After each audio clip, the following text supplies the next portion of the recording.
ورحمة الله وبركاته. الحمد لله نحمده ونستعينه ونستغفره ونعوذ بالله تعالى من شرور أنفسنا ومن سيئات أعمالنا من يهده الله فلا مضل له ومن يضلل فلا هادي له ونشهد أن لا إله إلا الله وحده لا شريك له ونشهد أن سيدنا وسندنا وحبيبنا ومولانا محمدا عبده ورسوله الذي أرسله بالحق بشيرا ونذيرا وداعيا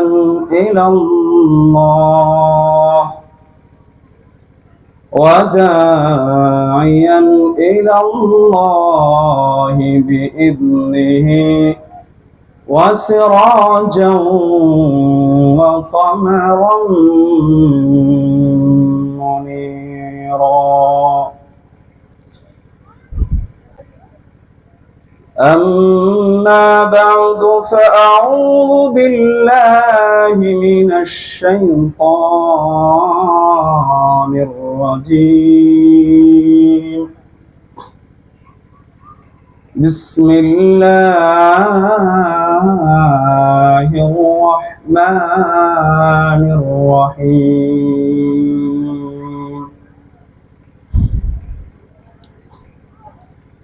يا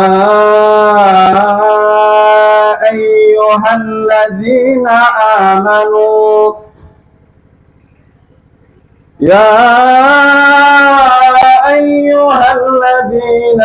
آمنوا أطيعوا الله وأطيعوا الرسول ولا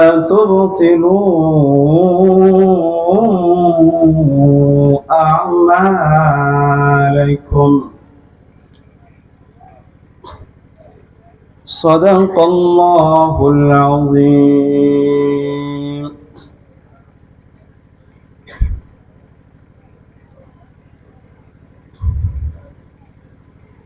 मोहम्मद ने आकर कुफ्र को मिटाया,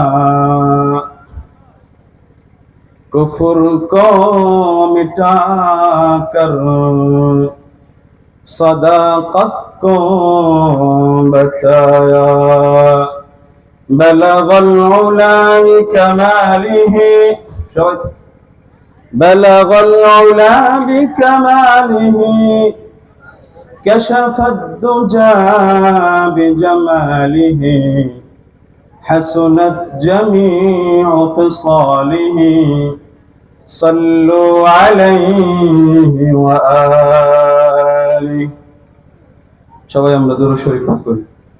আল্লাহুম্মা সাল্লি আলা মুহাম্মাদিন ওয়া আলা আলি মুহাম্মাদ। আওয়াজ দিয়ে পড়ি, আওয়াজ দিয়ে পড়ি। কামা সাল্লাইতা আলা ইব্রাহিম وعلى آل إبراهيم إنك حميد مجيد.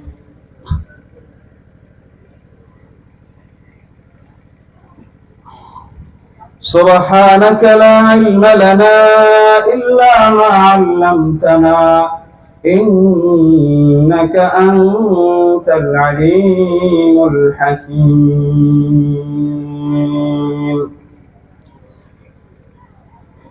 আল্লাহ পাকের লাখো কোটি শুকরিয়া যে রব্বুল আলামিন আমাদেরকে দশানী বসকিয়া দক্ষিণ পাড়ার যুব সমাজের উদ্যোগে আজকে যে ইসলামী জলসা আয়োজিত হয়েছে এর সম্মানিত সভাপতি এবং আমার সামনে উপবিষ্ট শ্রদ্ধেয় মুসলিম জনতা এবং পর্দার অন্তরালে মা ও বোনেরা, সকলকে আমি আমার পক্ষ থেকে জানাই আন্তরিক শুভেচ্ছা। কথা শুরু করার আগেই সর্বপ্রথম আমরা ওই মহান রব্বে কারিমের দরবারে শুকরিয়া জ্ঞাপন করি যে রব্বুল আলামিন আমাদেরকে এই সময় পর্যন্ত আমাদেরকে সুস্থ সবল রেখে রাতের অন্ধকার পাড়ি দিয়ে বাড়ি থেকে বের হয়ে গর্ত অনেক কিছু পাড়ি দিয়ে এই মজলিসে আসা বসা এবং কোরআন হাদিস থেকে কিছু বলা ও শোনার তৌফিক দান করেছেন। ওই রব্বে কারিমের দরবারে জোরে সোরে আওয়াজ দিয়ে আমরা কালিমাতুশ শুকর আদায় করে সবাই বলি আলহামদুলিল্লাহ। আজকের এই মাহফিলে আপনারা কি খুশি না বেজার? কম না বেশি? আচ্ছা, কম বেশি হইলে তাহলে শুকরিয়ার কালিমাতুশ শুকরটা ওইভাবে হলো না যেভাবে কামনা ছিল। আরো আওয়াজ দিয়ে দিল থেকে, দিলের গহীন থেকে একটু আল্লাহকে স্মরণ করে ধ্যানের সাথে শুকরিয়া জ্ঞাপন করি আলহামদুলিল্লাহ। আলোচনা আসলেই খুবই সংক্ষিপ্ত, এজন্য আমার কথা যেন স্পষ্ট থাকে আপনাদের সামনে, আপনাদের খেদমতে। এজন্য আমি শুরু থেকে নিয়ে গোছালো আলোচনা করার চেষ্টা করব। আমি আপনাদের সামনে, আপনাদের খেদমতে যে বিষয়টা নিয়ে আলোচনা করার চেষ্টা রাখবো ইনশাআল্লাহ আল্লাহ তাআলার রহমতে, সে বিষয়টা যেহেতু এটা মাহফিল যুব সমাজের উদ্যোগে, ইনশাআল্লাহ তাদেরকে সামনে রেখেই ইনশাআল্লাহ দুই একটা কথা বলা আল্লাহ তাআলা তৌফিক দিলে ইনশাআল্লাহ বলবো। এরই মাঝে ইনশাআল্লাহ আমাদের কথাও এসে যাবে। আমাদের পৃথিবীর ভিতরে সবচেয়ে গুরুত্বপূর্ণ আমাদের সময়টা হলো যৌবনকাল। কোন সময় ভাই? যৌবনকাল। শিশু, একটা বাবা, একটা মা বাবা তার সন্তানকে গড়ে তোলে তার যৌবনকালের জন্য। বৃদ্ধকাল পার করে সে অপেক্ষা করে মৃত্যুর প্রহর গুনতে থাকে। বৃদ্ধকালে থাকে হাজারো নানা রোগ বিরোগের একেবারে অপেক্ষামান থাকতে থাকে, কখন কোন রোগ এসে যায় বলা যায় না, অর্থাৎ মৃত্যুর প্রহর গুনতে থাকে। কিন্তু মানুষের মূল সময়টা যেটা, সেটা হলো কোন সময়? তারুণ্যকাল। সেটা কোনটা? কথা নাই, কথা বলতে হবে, মুখের জড়তা ছাড়ান। শীত কিন্তু এখনো পড়ে নাই। শীত পড়ছে? তাহলে এখনই তেলের মতো জমে গেছেন কেন? হ্যাঁ, সরিষার তেলের মতো গরম হইতে হবে। কই? তাহলে কি আমাদের সবচেয়ে গুরুত্বপূর্ণ যে সময়টা যৌবনকাল, তারুণ্যকাল, এটা এমন এক সময়, দুনিয়াও যেমন ভালোবাসে আল্লাহ তাআলাও ভালোবাসেন এই সময়টাকে। দুনিয়াতে তুমি বৃদ্ধ হয়ে গেছো, তোমার সবকিছু থেকে 50 বছর 30 বছর নির্দিষ্ট সময় পর্যন্ত একটা চাকরি করেছ। চাকরি করার পর সরকার তোমাকে বলবে তুমি এখন যাও, বাড়িতে বসে থাকো, তোমার কাজ করতে আসতে হবে না, তোমাকে বসিয়ে বসিয়ে আমি খাওয়াবো, কিছু নির্দিষ্ট টাকা আমি তোমারে দিব, তোমারে এখন অফিসে যেতে হবে না, তোমার সময় শেষ। ওই দিক দিয়া যুবকদেরকে করতেছে, অ্যালাউন্স করে দিতেছে চাকরি নিয়োগ হবে, চাকরিতে নিয়োগ দেওয়ার পত্র পত্রিকা বিভিন্ন ভাবে অ্যালাউন্স করে দেওয়া হয়েছে। কেন? সময় শেষ। ঠিক আল্লাহ তাআলা এমন ভাবে আরো যদি আমরা আমাদের আশেপাশে যদি তাকাই, তুমি যদি যুবক হয়ে থাকো, একটাও যদি বিয়ে করে থাকো, আরো 3টা অপশন কে রেখেছেন? কথা বলেন। আওয়াজ নাই, আমি মজা পাইতেছি না। কে রাখছেন? আল্লাহর কথা বলতে, জয় বলতে কার্পণ্য করেন কেন? এখন যদি বলে নৌকার ধানের শীষের মিছিল, তাহলে তো ওরা গমগম করবে। আল্লাহর কথা বলবেন, গলা ফাটায় বলবেন, সেটা না রক্ত চাইছি, অন্য কিছু চাইছি। হ্যাঁ, একটু আওয়াজ দিয়ে বলবেন, পারবেন তো? পারবেন তো? এটা আমি তো কিছু না, বড় বড় ওলামায়ে কেরাম আসছেন, এটা একটু প্রসেসিং এর ভিতরে রাখা যাইতেছে আমাদের। তো যুবক যদি একটা বিয়ে করে থাকেন, আল্লাহ পাক তোমার জন্য আরো 3টা অপশন রেখে দিয়েছেন। তুমি যদি যুবক থাকো, তোমাকে আরো 3টা আমি তোমাকে দিবে, কোনো কেউ কার্পণ্য করবে না। আর তুমি যদি বুড়া হয়ে যাও, ঠন ঠন হয়ে যাও, তোমার যদি হাজারো টাকা পয়সা থাকে, তোমার কেউ মায়া দিবে না। কথা বলে ঠিক না? দিবে কেউ? দিতে পারে 2-1 জন এখন আছে। এখন মানুষের ঈমান তো নষ্ট হয়ে গেছে, টাকার লোভে পয়রা মনে করেন এখান থেকে ওইখানে, ওইখান থেকে ওইখানে, যাকে আজকের বাংলা ভাষায় বলে, আসলে বলা ঠিক না, তারপরেও বলে ফেলি 12 ভাতারি। যাই হোক, তো যৌবনকাল এমন একটা সময়, চাকরিতেও তোমাকে কেউ মালিক তোমাকে রাখে না। দুনিয়াতে যখন তুমি যৌবন থাকো, একটাকে ছেড়ে দিছো, তোমাকে মেয়ের বাবা তোমাকে আরেকটা ব্যবস্থা করে দিবে, কোনো সমস্যা নাই। কারণ হইল যৌবনকাল পুরা দুনিয়ার কাছে সবচেয়ে, যৌবনকালটাই হলো মুখ্য একটা সময়, এটাই সবার কাছে চাহিদার একটা বিষয়। এই জন্য আল্লাহ তাআলা আমাদের কাছে কোন কাল চাই? বৃদ্ধকাল। নামাজ পড়তে পারি না, মসজিদের ভিতরে আসতে পারি না, চেয়ারে বইসা বইসা নামাজ পড়ি। তোমার চেয়ারে বইসা নামাজ পড়তে কইছে কারা? যৌবনকালে কেন তুমি আসো নাই? চেয়ারে বসা তো নামাজ পড়া যায় না, হয় কিনা? তাহলে তুমি আসছো কে? যৌবনকালে তোমার খবর ছিল না, এখন বুড়া ঠনঠনা হয়ে গেছ। যৌবনকালের রুকু আর বার্ধক্যকালের রুকুকে সমান হবে? কথা বলেন। যৌবনে রুকু দিতে দিতেই দেখা যাবে আপনার রোজ নষ্ট হয়ে গেছে, হয় না? আমার বুড়া দাদারা কি কষ্ট পাইতেছেন, এটা তো বাস্তবতা, ঠিক আছে না? আমিও একদিন এই অবস্থাই হবে, আল্লাহ পাক যদি পর্যন্ত নেন। এটা একটা বাস্তবতা। শিশুকে যদি ছোট বলি, যদি কষ্ট পাওয়ার কোনো কিছু, সে ছোট, তাকে ছোট বলেছি। মুরব্বী বড়, তাকে বড় বলছি। এর মানে এই না যে মুরব্বী তোমার থেকে অহংকার করছে, না, তার অবস্থানটা প্রকাশ করা হয়েছে, এই, তাই না? এই জন্য কষ্ট নেবেন না। এই জন্য আল্লাহ তাআলার কাছে এই যৌবনকালটা এলো মোক্ষম। আল্লাহ আমাদের কাছে কি চান? কি চান আল্লাহ আমাদের কাছে? এই দুনিয়া কিসের জন্য সৃষ্টি হয়েছে? কথা বলেন, দুনিয়া কিসের জন্য সৃষ্টি হয়েছে? এই দুনিয়া সৃষ্টি হয়েছে, আল্লাহ বলেন, হুয়াল্লাযী খালাকা লাকুম মা ফিল আরদি জামিআ, হুয়াল্লাযী খালাকা লাকুম মা ফিল আরদি। এই জমিনের ভিতরে, এই পৃথিবীর ভিতরে, আসমান জমিনে আমরা যা দেখি বা না দেখি, সমস্ত কিছুই ওই মানুষ, আমি আল্লাহ তোমার জন্য, তোমাদের জন্য সৃষ্টি করছি। সুবহানাল্লাহ বলেন না? কার জন্য সৃষ্টি করছি? কার জন্য? আল্লাহর জন্য, মানুষের জন্য। আসমান কার জন্য সৃষ্টি? জমিন কার জন্য? নদী নালা, সাগর, পশু পাখি, সমস্ত কিছু যা দেখি বা না দেখি সবকিছুই আমাদের জন্য। এমন কিছু আছে আমরা দেখি না, ওই সমস্ত বিষয় আমাদের অনেক কল্যাণকর।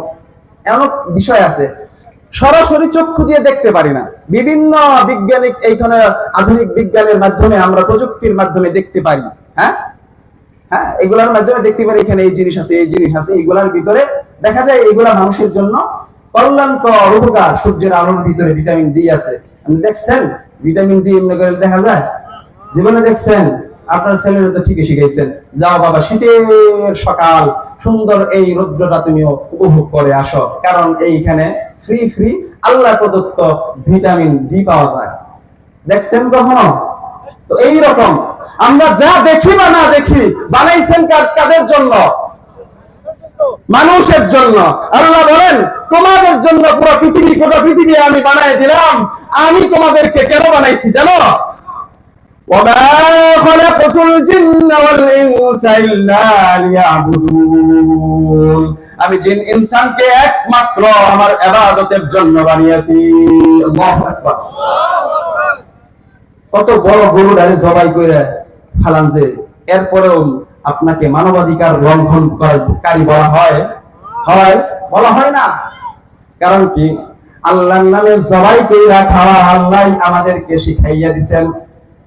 তাহলে এত সমস্ত কিছু আমার জন্য করেছে, আমি একজন আপনার জন্য করছে, 3.5 হাত বডির জন্য পুরো দুনিয়াকে সাজাই দিয়েছেন আল্লাহ পাক।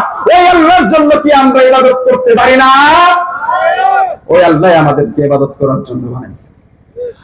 আমাদেরকে যদি ইবাদত করতে বানাইছেন, তাহলে ইবাদতের সবচেয়ে মুখ্যম সময় হলো যৌবনকাল। কোন কাল? যুবক ভাইরা আছেন নাকি? কাদেরকে বলতেছি? আজকে কিন্তু ফুচকা খাওয়ার দিন না, চটফুটি খাওয়ার দিন না। চটফুটি আরেক দিনও খাইতে পারবেন। আইসা বলেন, বাইরে যারা আমরা আছি আইসা বলেন, ওলামায়ে কেরাম আরো আছেন, তারা গুরুত্বপূর্ণ আলোচনা পেশ রাখবেন।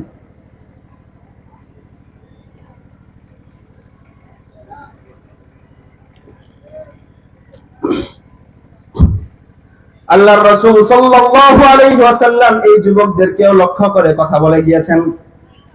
5টা কথা বলেছেন। এর মাঝে থেকে একটা কথা হলো যুবকদের,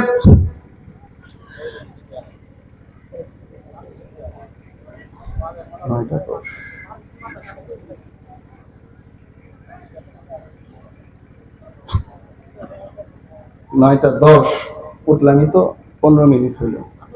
আচ্ছা ঠিক আছে, বলা যায় না? বলা যায় না? আচ্ছা ঠিক আছে, আপনাদের অনুমতি ক্রমে বলা যায়। আল্লাহর রাসূল বলছেন, ইনতানিম খামসান ক্বাবলা খামসিন, 5টি অবস্থা আসার পূর্বে 5টি অবস্থার মূল্যায়ন করো। কয়টি অবস্থা আসার পূর্বে? 5টা অবস্থা আসার পূর্বে 5টা জিনিসের মূল্যায়ন করো। কয় এই 5টা জিনিস কি? ওই 5টা জিনিস হইল, শাবাবাকা ক্বাবলা হারামিক, বার্ধক্য আসার আগে যৌবনকালের মূল্যায়ন করো। শাবাবাকা ক্বাবলা হারামিন ওয়া সিহহাতাকা ক্বাবলা সাকামিন, অসুস্থ হওয়ার পূর্বে সুস্থতার সময়টার মূল্যায়ন করো। ওয়া গিনাআকা ক্বাবলা ফাকরিক, দারিদ্র হওয়ার পূর্বে এখন যে ধন আছে এই ধনের মূল্যায়ন করো। ব্যস্ততা আসার পূর্বে অবসর সময়ের মূল্যায়ন করো। মৃত্যু আসার আগে আল্লাহর দেওয়া এই জীবনের মূল্যায়ন করো। কথা ঠিক না? মৃত্যুর পরে কানলে কোনো লাভ আছে? যদি কানতে হয়, 1 ফোঁটা যদি আজকে পানি ফালান তাহাজ্জুদের নামাজ পড়া, এই 1 ফোঁটা পানি জাহান্নামের আগুন নিভানোর জন্য যথেষ্ট। 1 ফোঁটার পানির যে মূল্য সেটা বলবো ইনশাআল্লাহ সামনে। আমার অন্য কিছু না, আলোচনা যেহেতু সংক্ষিপ্ত, আমি একটা শাবাবাক অর্থাৎ যৌবনকাল, তারুণ্যকাল নিয়ে বলবো। তাহলে আমাদের তারুণ্যকালে কি করতে হবে, যৌবনকালে কি করতে হবে? আমরা যারা যুবক ভাইরা, এই যৌবনকালে যৌবনের শক্তি দিয়ে তোমরা আল্লাহ তাআলার ইবাদতের ভিতরে খাটাও। এই যৌবন দিয়ে সত্যকে প্রতিষ্ঠা করে মিথ্যাকে প্রতিহত করো। এই যৌবনের শক্তি দিয়ে কুরআনের শক্তিতে আঁকড়ে ধরো এবং যত মিথ্যা রয়েছে সমস্ত মিথ্যাকে দমনিত করে। কথা বলে ঠিক কিনা? এই যৌবনের শক্তি দিয়া ঈমানকে আঁকড়ে ধরো এবং কুফরকে পৃথিবী থেকে নিশ্চিহ্ন করে দাও। কথা বলেন ঠিক কিনা? এই যৌবনের শক্তি দিয়ে ন্যায় এবং ইনসাফ প্রতিষ্ঠা করো এবং যত ধরনের অন্যায় অবিচার রয়েছে সমস্ত অন্যায় অবিচার চূরমার করে দাও। কথা বলেন ঠিক কিনা? এই যৌবনের শক্তি দিয়ে ইসলামের বিজয়কে ছিনিয়ে আনো। যেমন ইসলামের বিজয় ছিনিয়ে এনেছিল হযরত আবু বকর রাদিয়াল্লাহু তাআলা আনহু, হযরত ওমর রাদিয়াল্লাহু তাআলা আনহু, হযরত উসমান গনি রাদিয়াল্লাহু তাআলা আনহু, হযরত আলী রাদিয়াল্লাহু তাআলা আনহু, খলিফা হযরত আমর ইবনে আজিজ রাহমাতুল্লাহি আলাইহি, এবং যে বিজয় ছিনিয়ে এনেছিলেন সালাউদ্দিন আইয়ুবী রাহিমাহুল্লাহু তাআলা। তারা যেইভাবে তাদের জীবনটা যৌবনকাল সাজিয়েছে, আমাদেরকে তাদের মতো, তাদের জীবনের মতো আমাদের যৌবনকালটা ওইভাবে সাজাইতে হবে। কথা বলেন ঠিক কিনা?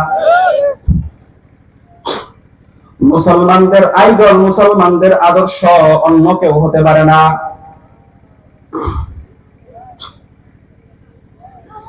জালিয়াত বলিউডের কোন নর্তক বা নর্তকী মুসলমান যুব সমাজের কোন আইডল হতে পারে না, কথা বলেন ঠিক কিনা?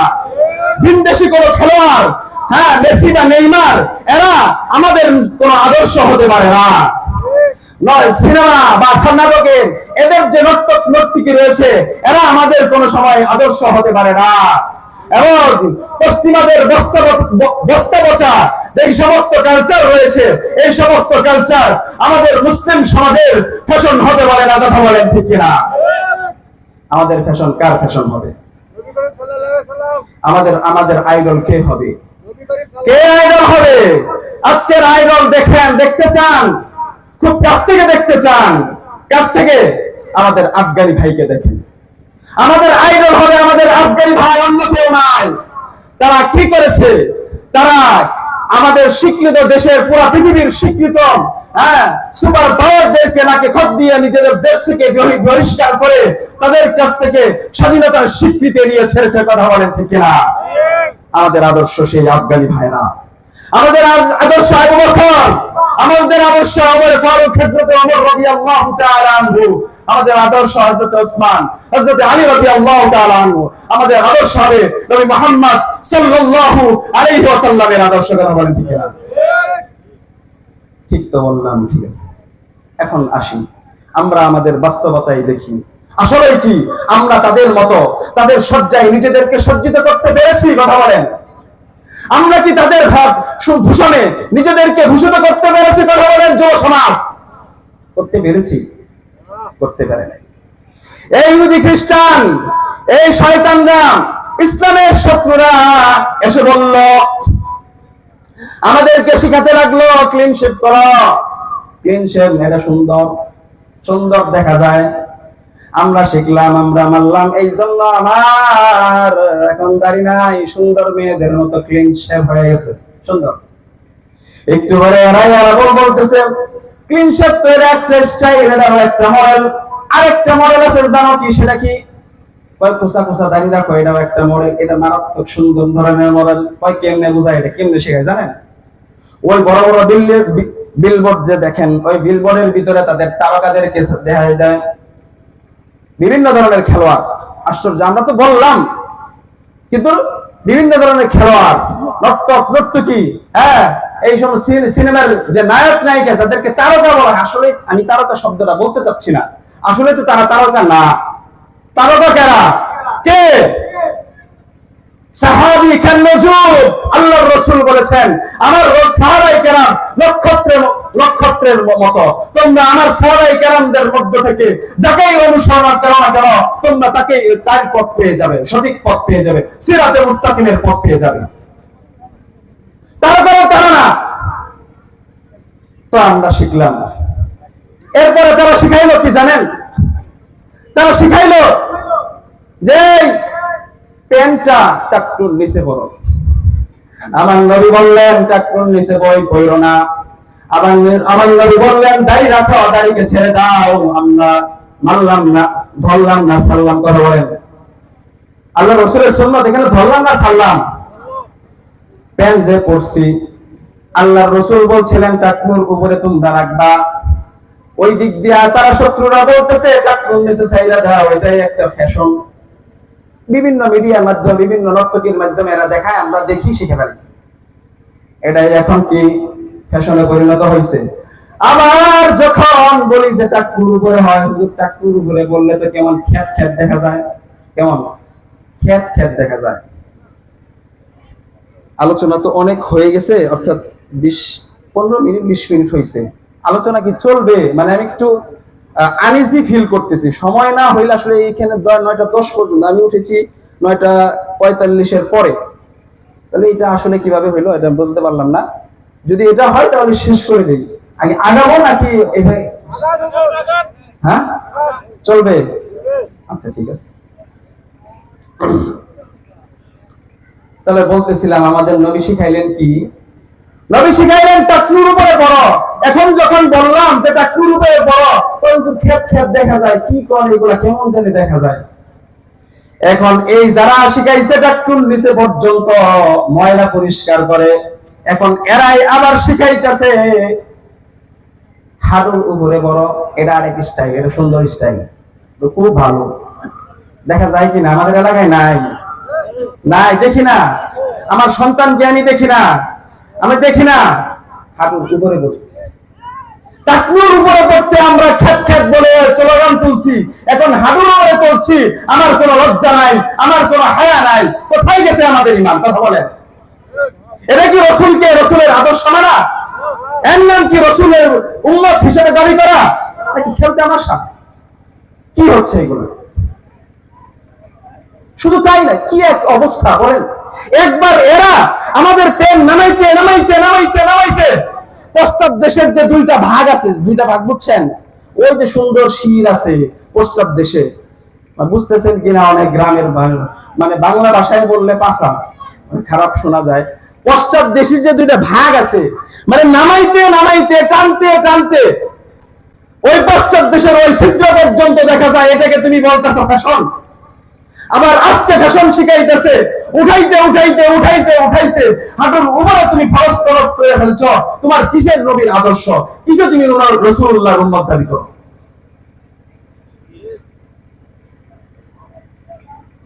বলে যে আমাদেরকে শুধু বলতেছেন, মা বোনদেরকে কিছু বলবেন না।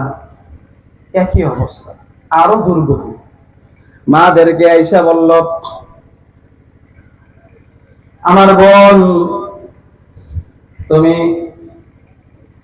তুমি মাথার কাপড়টা নামাও, চুলটা ছেড়ে দাও, সুন্দর দেখা যায়। দেখো না, প্যারাশুট তেল দিয়ে মেখে আসবে, খুব সিল্কি সিল্কি দেখা যাবে, বাতাসে আলতো ভাবে নড়বে। কি এক ঢেউ দিবে। ওনা ফেলে দাও মাথা থেকে। কি সুন্দর। আমরা কিছু বললাম না, আমরা বাবারাও বললাম না, ভাইরাও বললাম না, মুসলমান কেউ বললাম না যে না আমাদের পর্দা করতে হইব। আমরা যখন মাইনা ফেললাম যে না মাথা নামানছে, ওই শত্রুরা দেখতেছে না, আমাদের বিষ দিলেও তো দেইয়ারা খায়। তাহলে কি তার পরবর্তী পদক্ষেপ কি? আল্লাহ রসুল তো বলছিল যে ছেলেদের টাকনুর উপরে থাকবে আর মেয়েদের টাকনুর নিচ পর্যন্ত পুরো শরীর ঢাকা থাকবে। তাহলে আজ এখন মেয়েদেরকে টাকনুর উপরে পড়াই, এদেরকে বলতেছে টাকনুর উপরে পড়ো। কি এক্সাম আসছে টাকনুর উপরে, খুব সুন্দর সব দেখা যায়, যায় কিনা? কিন্তু আমি দেখি আপনারা সব বুজুর্গ, কয় হুজুরিল্লাহ কেমনে দেখে, ইমাম সাহেব মানুষ হয়ে আপনার নজর তো খুব বেশি একটা সুবিধার না, এরকম মনে করতেছেন নাকি? হ্যাঁ, তো দেখেন না মনে হয় আপনারা, তাহলে কথাবার্তা কিছু বলেন না, মিলেন না কি? আমরা তো শক্তি পাইতেছি না। পরে তো সভাপতি আছে, আরো আছে, আমার আবার নাই শুরু করবো কিনা। এরাও তো আপনারা যদি একটাই পান, তাহলে আমি একটু শক্তি এনার্জি পাই, শেয়ার দিবেন না। এরপরে বসে থাকে নাই কিন্তু এই শত্রু বাহিনী, এই ইসলামের দুশ্মনরা। এরপরে এসে বললে, মা তোমার পর্দার দরকার নাই, মুখের কি দরকার? মুখ তো তোমার সুন্দর, খুব সুন্দর। মুখ তো ঢেকে রাখার জিনিসটা, মুখ ডাইকা রাখলে তুমি তোমারে চিনবো কেমনে? মুখ খুইলা ফেলাও, সুন্দর কথা। মুখ খুলে ফেলছে। পর্যায়ক্রমে পদক্ষেপে পদক্ষেপে গ্রহণ করতেছে, তারাও আমাদেরকে শিখাইতেছে, সবক দিতেছে, এটাও ভুলে ফেলছে। এরপরে দুঃসাহস করে বলে, ও মা, তোমরা তোমাদের বুকের কাপড়টা যে আছে এইটাও নামায়া ফেলাও। নাউযুবিল্লাহ। দেখা যায় কিনা? দেখা যায় না। পান্নামেরা আগে আসছিল 3 পিস, এখন হলো 2 পিস। কয় পিস? 2 পিস। বুঝেন নাই? বুঝাইতে তো পারো, মানে ওনা নাই এখন। এটাই একটা মডেল, এটাই মডেল।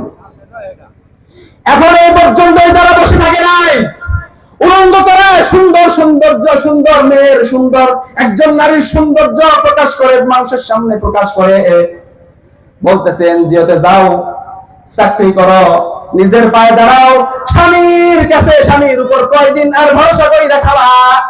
নিজের পায়ে দাঁড়াও, নিজের পায়ে উপার্জন করো। নিজের পায়ে দাঁড়াইছে, নিজের পায়ে যখন দাঁড়ানি শিখছে, এতদিন তো করে আসছিল, স্বামী নিয়ে গেছে।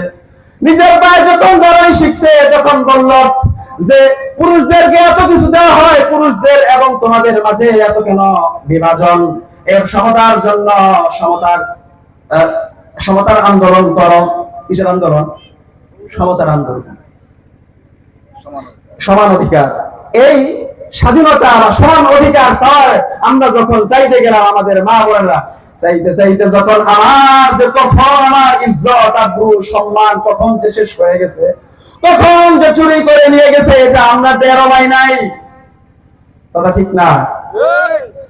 তাহলে বিজাতি পাশ্চাত্য অবস্থা বছর এই সমস্ত কালচারের ভিতরে সম্মান শান্তি আছে না আমার রাসূল সাল্লাল্লাহু আলাইহি ওয়াসাল্লামের আদর্শের ভিতরে? কথা নবীজির আদর্শের ভিতরে কোথায়? নবীজির আদর্শের ভিতরে, আদর্শের ভিতরে আল্লাহর রাসূল সাল্লাল্লাহু আলাইহি ওয়াসাল্লাম বলেন, সাবাতুন ইউযিল্লুহুমুল্লাহু ফি যিল্লিহি ইয়াওমা লা যিল্লা ইল্লা যিল্লুহ। আল্লাহ পাক ঘোষণা করে বলেন, 7 শ্রেণীর ব্যক্তি, একটু কল্পনা করেন, আজকে নয় সেই কিয়ামতের মাঠের দিন যেখানে সমস্ত পৃথিবী সমতল হয়ে যাবে, আর কোনো কিছু থাকবে না, একটা কুড়িও থাকবে না, সমস্ত কিছু সমতল হয়ে যাবে। সূর্য অর্ধ হাত মাথার উপরে এসে পড়বে। এই মাথার উপরে আসার কারণে সূর্যের তাপ এত প্রখর হবে, সেই প্রখরের কারণে মাটিগুলো তামায় পরিণত হয়ে যাবে। এইরকম ভয়াবহ অবস্থায় আল্লাহ তাআলা 7 শ্রেণীর ব্যক্তিকে আল্লাহ তাআলা আপন ছায়াতলে আশ্রয় দান করবেন। সুবহানাল্লাহ। কয় শ্রেণীর ব্যক্তিকে? 7 শ্রেণীর ব্যক্তিকে। 1 নম্বর হলো আল ইমামুল আদিল। ইনশাআল্লাহ আমি 30 থেকে 35 শেষ করে দিব। 30 থেকে 35 শেষ করে দিব। 1 নম্বর হলো আল ইমামুল আদিল। ন্যায়পরায়ণ বাদশা হতে হবে। তুমি যদি ন্যায়পরায়ণ বাদশা হতে থাকো, কিয়ামতের ময়দানে যেই দিন কোনো ছায়া মিলবে না, যেই দিন কোনো মানুষ উত্তপ্ত হয়ে গরমের চোখে যখন বিভিন্ন একটু ছায়ার জন্য হন্য হয়ে পড়বে, কোনো ছায়া পাওয়া যাবে না, একমাত্র ছায়া পাওয়া যাবে আল্লাহ তাআলার আরশের ছায়া। ওই ছায়াতে সর্বপ্রথম যাকে স্থান দেওয়া হবে তাকে হলো, তার নাম হলো কি আল ইমামুল আদিল। ইমামুল আদিল নাম না, এটা হলো একটা পদবি, অর্থাৎ ন্যায় নিষ্ঠাবান বাদশা। ন্যায় নিষ্ঠাবান বাদশা। তো হুজুর এটা কি শুরু করলেন? আমরা কেমনে বাদশা হব? আমরা তো বাদশার হওয়ার জন্য, নেতা চেয়ারম্যান মেম্বার হওয়ার জন্য হন্য হয় করি। আমরা যদি আমাদের থেকে কোনোদিন যদি চেয়ারম্যান বা কোনোদিন দায়িত্বশীল হই, তাহলে আমার পক্ষ থেকে ইনসাফের সাথে সবকিছু পরিচালনা করতে হবে। কথা বলেন, ইনসাফের সাথে পরিচালনা করতে হবে। ইনসাফদার যদি হও, তুমি শাসক হয়েছো, ইনসাফদার শাসক হয়েছো, আল্লাহ বলেন আমি আরশে আযীমের নিচে আমি তোমার স্থান রেখেছি সর্বপ্রথম কাতারে। সুবহানাল্লাহ। জালেম বাদশা না, স্বৈরাচারী কোনো বাদশা নয়। হুজুর অন্য কথা বল, অনেকে হয়তো বা বলতেছে, আচ্ছা অন্য কথাই বলতেছি।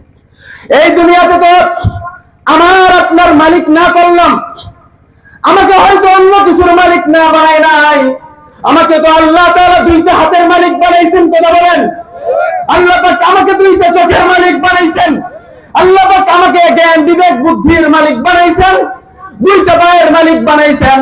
সুতরাং এই যে আমি মালিকানা হইছি, এই 3.5 হাত বলির মালিকানা, আমার কোথায় কোন জায়গায় চোখ ফেলতে হবে আল্লাহ পাক বইলা দিবেন, আবার কোন জায়গায় চোখ ফেলা যাবে না সেটাও আল্লাহ বইলা দিবেন, কোন জায়গায় হাত দেওয়া যাবে সেটাও বলে দিয়েছেন, কোন জায়গায় হাত দেওয়া যাবে না আল্লাহ পাক সেটাও বলে দিয়েছেন, কোন জায়গায় অগ্রগামী হওয়া যাবে আল্লাহ পাক সেটাও বলে দিয়েছেন, আবার কোন জায়গায় অগ্রগামী হওয়া যাবে না সেটাও বলে দিয়েছেন।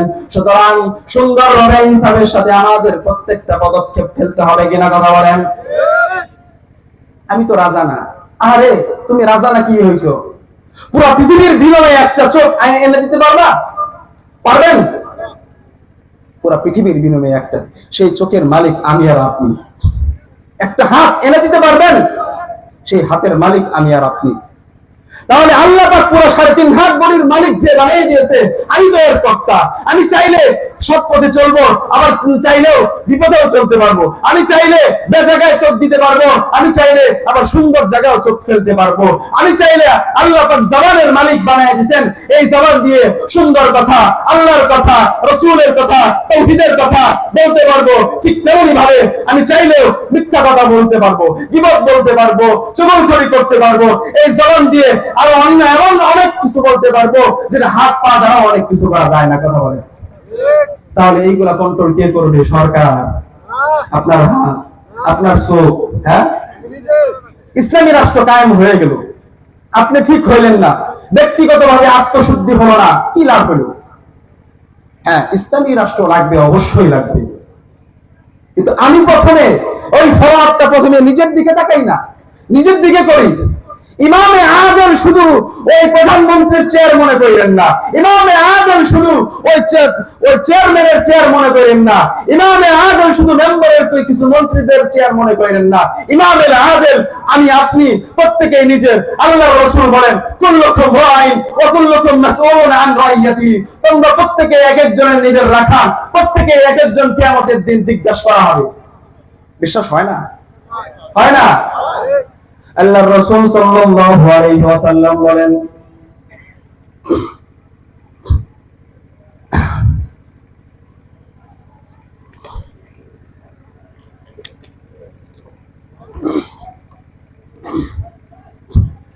لا تزال قدم ابن آدم يوم القيامة من عند ربه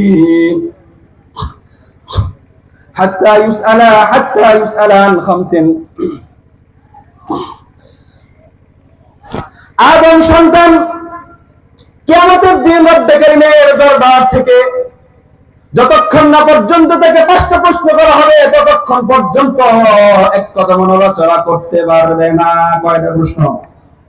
5টা প্রশ্ন। আমাকেও করা হবে, আপনাকেও করা হবে, তাকেও করা হবে, তাদেরকেও করা হবে, তোমাকে আমাকে সকলকেই করা হবে। সেই 5টা প্রশ্ন কি? আন উমরিহি, আমি আল্লাহ তোমাকে জীবন দিয়েছিলাম, হায়াত দিয়েছিলাম, এই হায়াত, এই জীবন তুমি কোথায় কাটিয়েছো, কোথায় ব্যয় করেছো? ওয়া আন শাবাবিহি ফিমা আফনাহু, আমি তোমাকে যৌবনকাল দিয়েছিলাম, এই যৌবনকাল তুমি কোথায় কাটিয়েছো? যৌবনকাল দিয়ে তুমি সাহাবায়ে কেরামদের মতো সুন্দর চরিত্রবান আদর্শ যুবকদের মতো তুমি তোমার যৌবনকাল গড়ে তুলেছ, নাকি নষ্টাবস্তাদের মতো গড়ে তুলেছ? জিজ্ঞাসা করো। ওয়া মালিহি মিন আইনা ইকতাসাবাহু ওয়া ফীমা আনফাকাহু, মাল সম্পর্কে প্রশ্ন করা হবে, এই সম্পদ, এই ধন সম্পদ কোথা থেকে তুমি উপার্জন করেছ, কাট্টা মাইরা নিয়ে আসছো, পাওয়ার আছে আরেকজনের কাছ থেকে বাইরে নিয়ে আসছো, হালাল উপায়ে নিয়ে আসছো নাকি হারাম উপায়ে নিয়ে আসছো, প্রত্যেকটার পুঙ্খানুপুঙ্খানু উত্তর দিতে হবে, প্রশ্ন করা হবে। অফিমা আনফাকাহু, এবং কোথায় তুমি এটা ব্যয় করেছো, খরচ করেছো। ওয়ামা আমিলা ফিমা আলিমা, তুমি যে শিখছো, অনেক ইলম আমি তোমারে দিছিলাম। 5 নম্বর প্রশ্ন হইল, আমি যে তোমারে যে ইলম দিছি, এই ইলম অনুযায়ী তুমি কয়টা আমল করছো? 5টা প্রশ্ন মন থাকবে। 1 নম্বর জীবন, জীবনের ভিতরে কিন্তু শিশুকাল, বৃদ্ধকাল, যৌবনকাল সবই এসে যায়।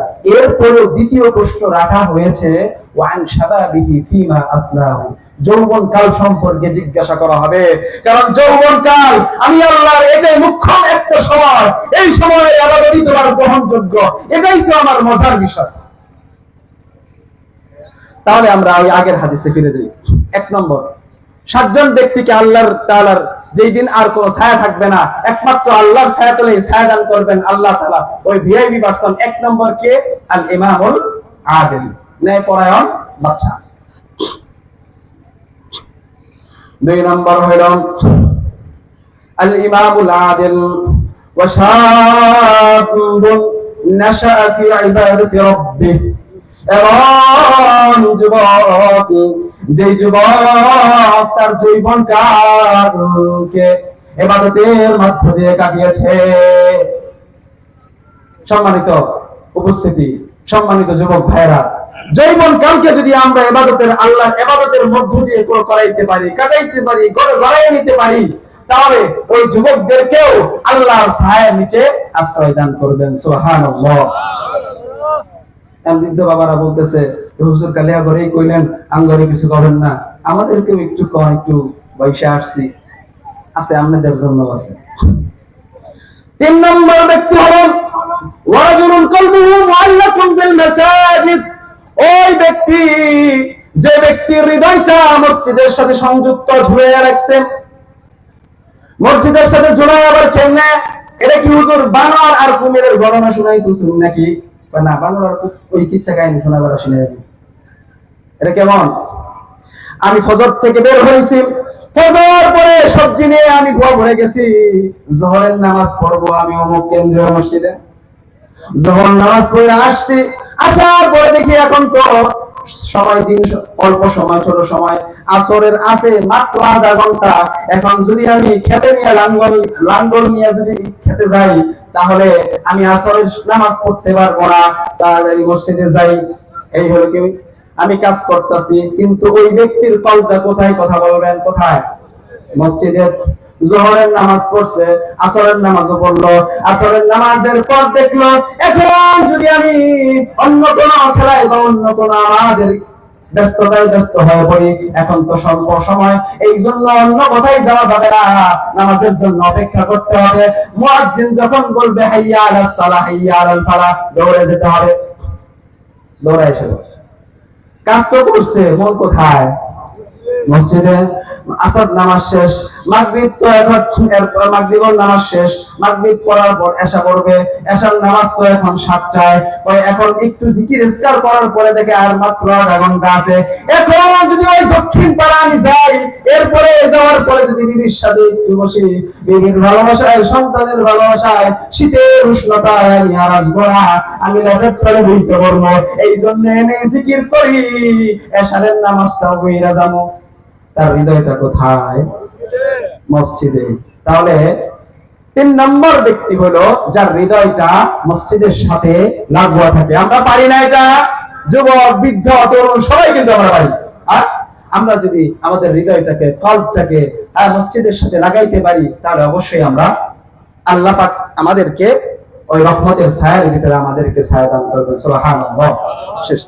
আরো কয়েকটি আছে, পর্যায়ক্রমে 4টা রয়ে গেছে, সময় সংক্ষিপ্ত কারণে আমি আর আলোচনা করতে পারলাম না।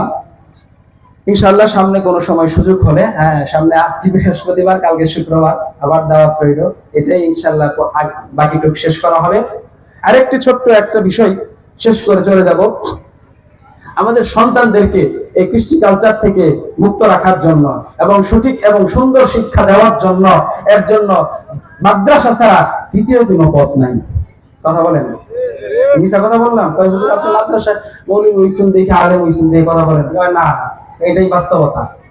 যত যুগ যাবে, যত খারাপ হবে, এখনো হুজুররা খারাপ আছে, ঠিক আছে, কিন্তু আপনি যদি দাড়িপাল্লা দিয়ে মাপেন, স্কুল, কলেজ, ভার্সিটি, এদের থেকে হুজুররা অনেক গুণাতে মুক্ত,